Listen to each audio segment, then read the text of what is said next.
If you don't want to get completely, irrevocably left behind in the dust in today's housing market in Miami-Dade, then you absolutely cannot miss this video right here. Jake Fletcher with the Fletcher Group at eXp Realty, your Miami real estate agent, and we've had some really unexpected turn of events and things that have happened in the housing market here over the last month, which we're going to be covering in this video today so that you can be the most informed consumer out there and make the best decisions for yourself, your family, and your loved ones, because that's what we do on this channel. And especially if you're a subscriber, polls and research, top science has shown that subscribers to the channel have estimated 25% better results in the housing market than anybody else. So we're going to talk about this first graph here, which is inventory. Specifically, we're talking about Miami-Dade County single family homes in the non-luxury range, which is everything that's $1.5 million or less through the month of February 2024. That's our most complete set of data up to this moment in time. All right. Now, inventory increased overall last month, as you can see, in that green line there. But new listings trended down a little bit. So let's talk about it. So number of active listings came in at 3,293. That's also number of active listings, another word for the supply. All right. That's up 18 units from 3,275 in January for a 0.5% increase. Now, year over year, the active inventory is actually down 1.5% from 3,342 listings to 3,293 of this current month, okay? So we're a little bit down year over year, as you can see, but we're up compared to where we were at over most of last year, and especially here, in that beginning point of 2022 and, the end of 2021, when the Zoom rush was really still going on in force. It was a coup de force, or however that phrase is, right? Now, the new listings came in at 1,385. That's the blue line there. A tour de force, I think, was the phrase I was looking for there for everyone who's screaming at their computers right now. So new listings, 1,385. That's actually down 3.6% from last month's 1,436, okay? Now, year over year, new listings are up 22.6% compared to over here, from 1,130 to 1,385, again, which was this last month's figures. So that's inspiring to see that, the rate of new listings for single family homes is increasing because, as you can see, we still need more inventory. We're still in this low inventory environment, which, as long as we're in that low inventory environment, it's going to continue to put upward price pressure on single family homes, as you're going to see here in a couple slides. But compare it to the this little pre-pandemic here, that was actually, we used to be in a time where you'd have like 6,000 to 8,000 units of supply at a time, okay? Now we're in this sort of stuck in this like 3,000 range. And, I'd love to see it get closer back up to those pre-pandemic levels of supply. That'd be great, okay? Now, the next graph I want to show you guys here is average days on market and closed price to original price ratio. So both of those increased last month as well. We're going to talk about what that means right now. So the average days on market came in at 68, okay? 68 days. Up 3 days from January, so not a huge increase there, but a little bit slower than January. And year over year, they're actually down 3 days. So you can kind of see, pretty similar to where we were at last February. But, we see this sort of over the last few months, really that looks like since about October, I believe it was, we've seen the market slowing down in terms of average days on market. So this is good in terms of anyone who wants to see prices come down. The slower the market takes, the more sellers are incentivized to lower their prices, okay? Now, the sort of contrary to that is what we see in closed price to original price ratio. Now, closed price to original price ratio is simply a percentage expressing the difference between what a home is originally listed at to what it eventually sold at, okay? And then taken across the market as a whole. So if it was listed for $100,000 and it sold for $90,000, that's a 90% closed price to original price ratio. Okay, so hopefully that makes sense. And that's our blue line here. We can see it actually went up over the last couple months, and well, from January to February, and through the month of February. So yeah, last couple months it's gone up, and it actually is up 0.5% from 96.3% in January to now 96.8% is where it's at right now. And year over year, last February, which is down here, we had 95.6. So what does this mean? This means that the listings that are going up for sale are ultimately selling for closer to the original list price than what they were in the past. Okay, meaning sellers are getting. It can be a combination really of sellers, and their listing agents getting closer to market value with their list prices and less fishing expeditions, so to speak, and also can be a sign of strong demand. Okay, because if there's weak demand, then sellers are more incentivized again to lower prices. If there's strong demand, then sellers can get closer to what they're asking for their properties. Now, the next graph that we're going to talk about here is one of the more surprising ones, and you'll see that green line there with a big old tick up. Not what we really wanted to see. We've been kind of seeing most of last year that median sale price was not flat necessarily, but it wasn't going up leaps and bounds like it had been as much in the past few years. Other than the very beginning of 2023, it sort of flatlined out there after about, April, May. It sort of, things even started trending down a little bit. But then, this past month, from January to February, January through February, we saw a big increase in median sale price. And also sales took a big jump too, which is a good thing overall. And probably doesn't necessarily help people who want to see downward pressure on sale prices, because if you want to see downward pressure on median sale price, then you want to see less sales, because sellers are then having to compete more with one another. Now, both of these took a jump, like I said, but median sale price, again, in the non-luxury range, 1.5 million and below, went up in just 1 month by $40,000, from $570,000 to $610,000 median sale price in February. That's a 7% increase in only 1 month, okay? So think about that. In 1 month, we saw a 7% increase, which is that would be a good increase in a yearly cycle for a normal, average housing market, in other places in the country, right? But obviously this is Miami. It's not a typical housing market. So that's why you can see big swings like that. And look at this too. Last January, we saw a similar bump up there. The January before that, also a bump up. January 2021, it took a month, and then we saw a bump up, right? And also January 2020 was a little bit of flat, then it started going up. But I mean, overall, the trend for median sale price of single-family homes in Miami is up. Okay, so, there's always this question of, should I wait for prices to crash, or should I get in now? When I look at these graphs, as I do all the time, it's really hard for me to consult anyone to keep waiting for, especially if you think prices are going to crash.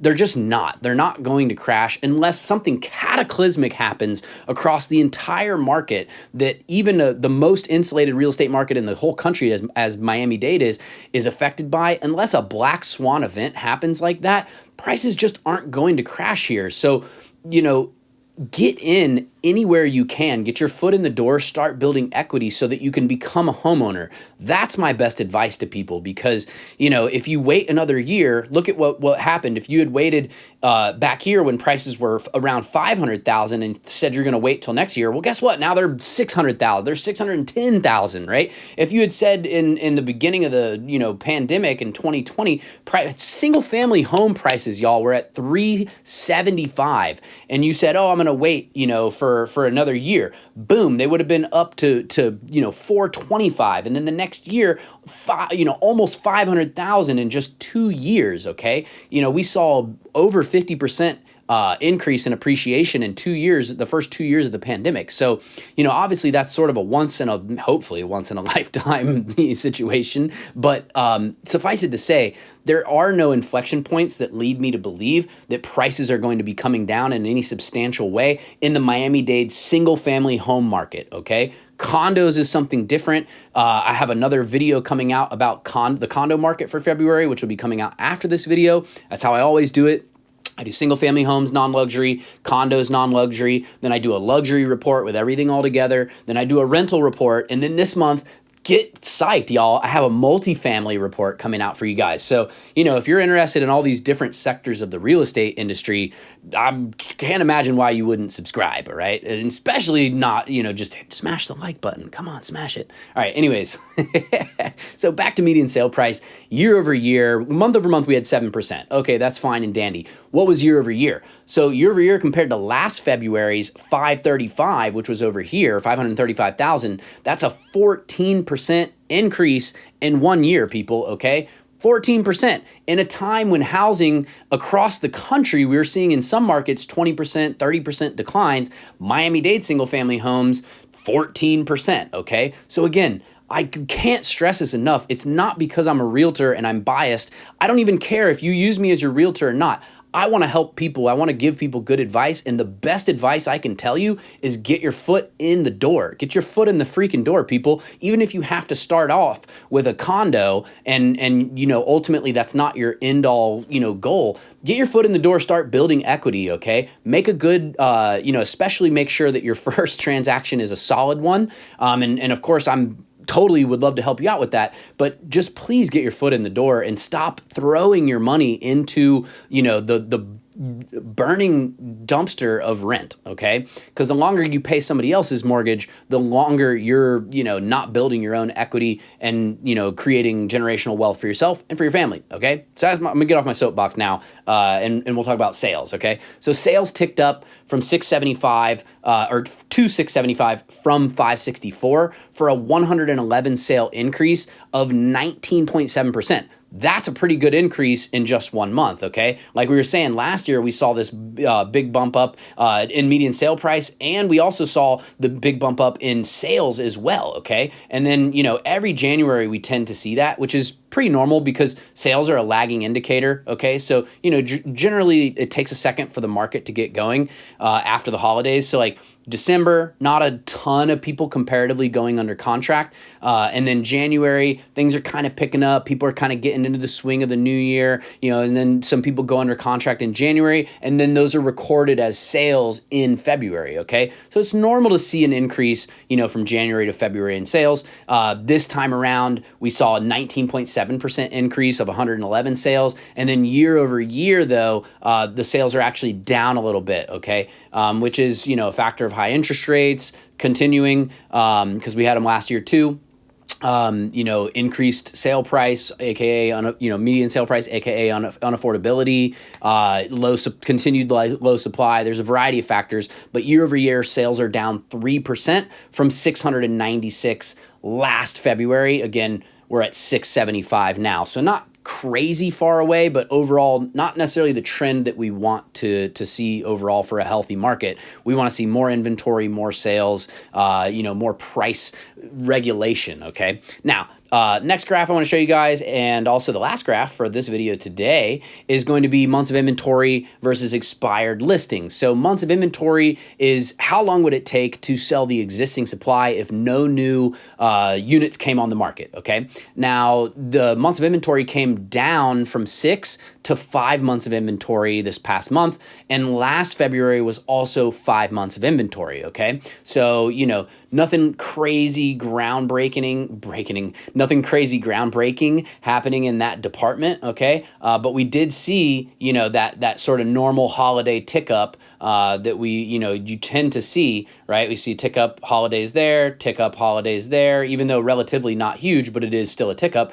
Decent one in 2022 to 23, and then another one here. So we should start to see months of inventory going down, as more sales are happening in the spring market, okay? So watch out for that. We'll be definitely covering it on this channel. I can guarantee you that. Now, Expired listings came in at 1,125. That's down 18 units from 1,143 for a 1.6% decrease. And again, expired listings, just in case you're not aware, are listings that the contract expired between the listing agent and the seller, and the listing is no longer for sale on the open market, okay? So they didn't sell, all right? Now, year over year, expireds are down 7.2% from 1,212 to 1,125.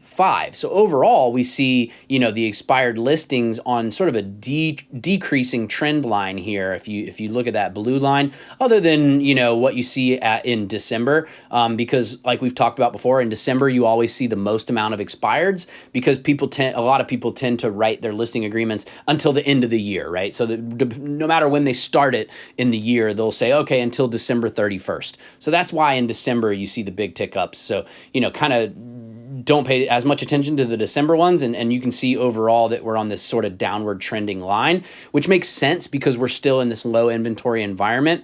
But if we start to get more inventory coming into the market and interest rates continue to remain high and sales continue to remain low, then we'll probably see these expired listings going back up again.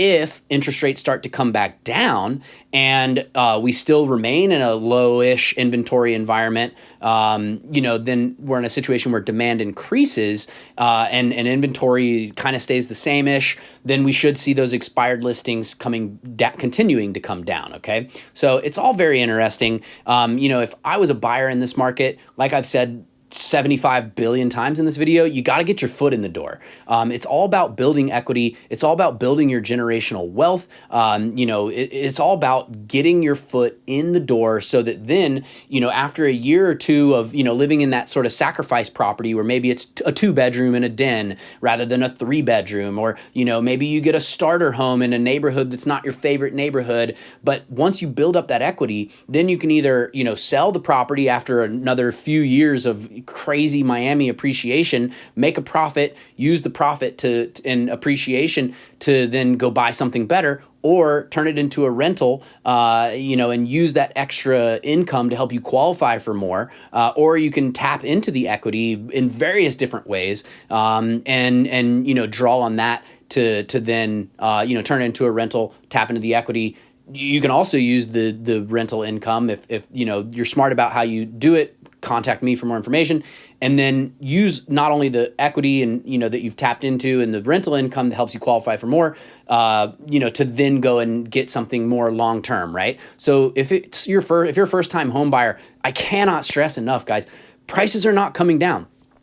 I'm sorry. For the single family home market, okay? Condos, again, different story. If you want to learn about how condo prices might come down, that's the next video, so make sure to subscribe. But if you're thinking that single-family home prices in Miami-Dade are coming down anytime soon, I got a bridge in Brooklyn to sell you. I'm sorry. Now, if I'm a seller in this market, as you can see, we're still in a low inventory environment. We're still in a seller's market as per the months of inventory being at 5 months of inventory.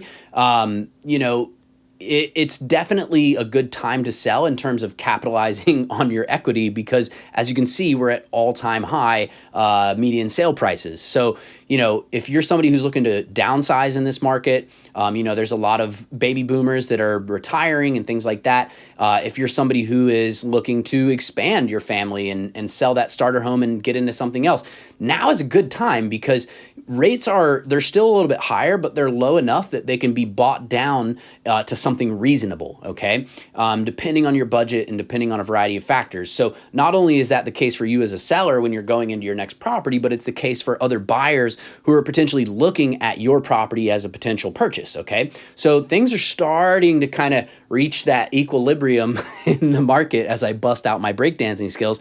And I think that's important to note. It's important to keep in mind because there's not a ton of competition out there, okay? So you see, The close price to original price ratio getting closer to 100%. That's good for you as a seller. Sales going back up. We're going into the spring market. That's good for you as a seller because we're still in a low inventory environment. There's so much demand out there still.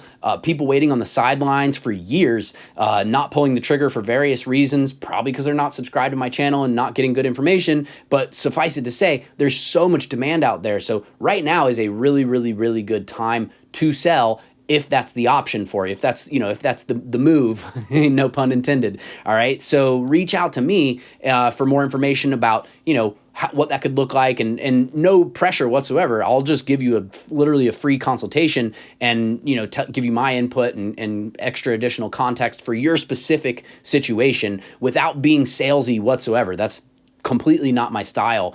Even though I'm harping on this, buyer thing, because I really do truly believe that.